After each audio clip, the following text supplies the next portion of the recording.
Hello and welcome to the Flipping and Wholesaling Houses in New York show. I'm Michael Pinter. I teach you how to start flipping and wholesaling houses in New York, if you're already doing it, how to grow your business. So we're going to talk about what happens at a wholesale closing, right?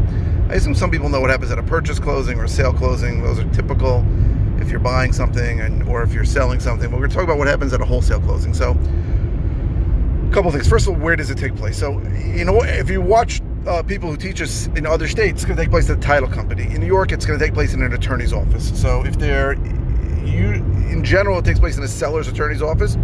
But if the buyer has a lender, then it'll take place in the lender's office, right? Because the seller's getting all the money, but the lender's bringing most of the money. So that's how it works. So at a wholesale closing, there can be as many as as few as 2 attorneys and as many as 4 attorneys there, which is a little crazy. Let's talk about when there's 2 attorneys. So if the seller knows that we're signing the contract, sometimes my attorney won't even attend, and he'll just get everything ready, make sure that my assignment fee gets wired to me, and the seller's attorney and the buyer's attorney will be there. Jesus, it's hot here. If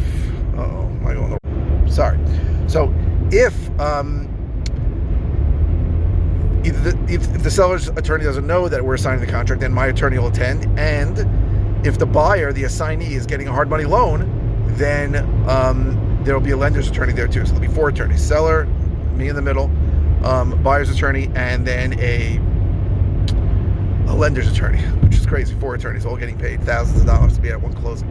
This is why New York is so dramatically different. Now, what's going to happen at the closing?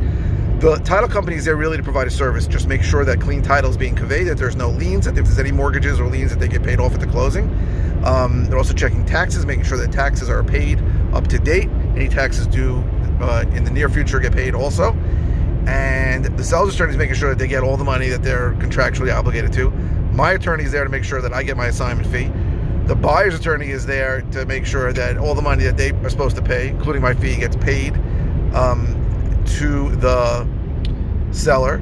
And the lender is there to make the buyer whole if the buyer is borrowing money. That's what everybody's doing. It's pretty simple. The problem is it takes a long time. I don't go to closings anymore. For the first 2 or 3 years I did this, I went to closings. But my dream, which I haven't achieved yet, of doing 10 deals a month, 10 deals a month is 10 buys, 10 sales. There's only 20 business days in a month. I'm not spending all day at a closing. So I don't go to the closings. My attorney attends in my stead. And I found that also when I was, for the first 4 years I was doing this, I was fixing and flipping, doing major rehabs. Every time I went to a closing, it ended up costing me money because the buyer would always say something like, oh, you said you were going to fix the gutters, but you didn't really look so great, and that kind of thing, when I ended up giving a $200 credit to make them happy because I'm a pushover. My attorney can easily just say, I'm sorry, I can't contact my client, or I'm not authorized to give that money.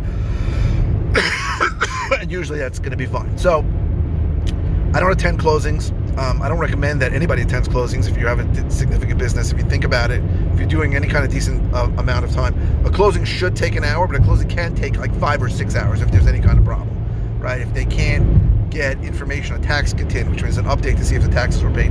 If there's some lien that shows up that they're not sure if it was paid, all these stupid things show up. Or if the lender doesn't get the wire for the money, or if the buyer's attorney has to wire the money, or thought that he could bring a check and the seller wants a wire. These stupid things happen all the time. I don't advise you to actually show up to be there. Right? Just get paid after. And I know all these gurus show HUDs and checks. It just happened in New York. We get a closing statement, right, written by my attorney. There's usually not a HUD. A HUD is done if there's, in other states when there's a title company. I get a closing statement that says, this is your assignment fee, this is our fee, anything that came out, anything we had to give, and here's your wire, and we get a wire. And that's the simple truth of how closings happen.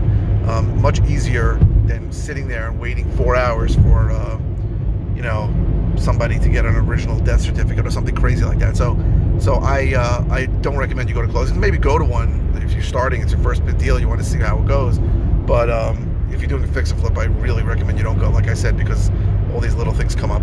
So that's what happens at a closing. I get this was by request, so I hope this was helpful in any way. Again, I don't go to these, but I hope it was helpful.